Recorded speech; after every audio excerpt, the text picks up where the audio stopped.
హెల్బోయ్ బెట్టా breeding సిరీస్లో ఈరోజు వచ్చేసరికి డే 1. ఈరోజు మనం బెట్టా బ్రీడింగ్ కంటైనర్ అయితే సెట్ చేసుకుందాం. నేనైతే 3 లీటర్స్ కెపాసిటీ ఉన్న కంటైనర్స్ 2 తీసుకున్నాను. దాంట్లో వచ్చేసరికి ఆరో వాటర్ అయితే ఫిల్ చేసి పెట్టాను. అండ్ హైట్ వచ్చేసరికి 3 to 4 ఇంచెస్ ఉండేటట్టు అయితే పెట్టుకున్నాను. ఎందుకంటే మనం బ్రీడ్ చేసేది ప్లకార్డ్స్ కాబట్టి వీటికి ఎక్కువ హైట్ అవసరం లేదు, 3 to 4 ఇంచెస్ సరిపోద్ది.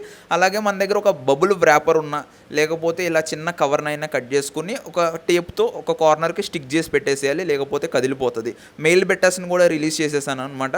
సో మెయిల్ బెట్టర్స్ని రిలీజ్ చేసిన తర్వాత మెయిల్ బెట్టర్స్కి టైం ఇవ్వాలి కొంచెం. నార్మల్గా అటాక్ పద్ధతితో కూడా వేసేసుకోవచ్చు, బట్ ప్రాపర్గా అవ్వాలి కాబట్టి మెయిల్ బెట్టర్స్ని రిలీజ్ చేసిన తర్వాత ఒక ఆల్మండ్ లీఫ్ ఒక చిన్న ముక్క కట్ చేసి దాంట్లో వేసేసి ఆ ఆల్మండ్ లీఫ్ వాటర్ మొత్తం చేంజ్ అయిపోయేటట్టు, అంటే కొంచెం కలర్ చేంజ్ అవుతాయి కదా ఆల్మండ్ లీఫ్ వేసిన తర్వాత, అప్పుడు వరకు వెయిట్ చేయాలన్నమాట.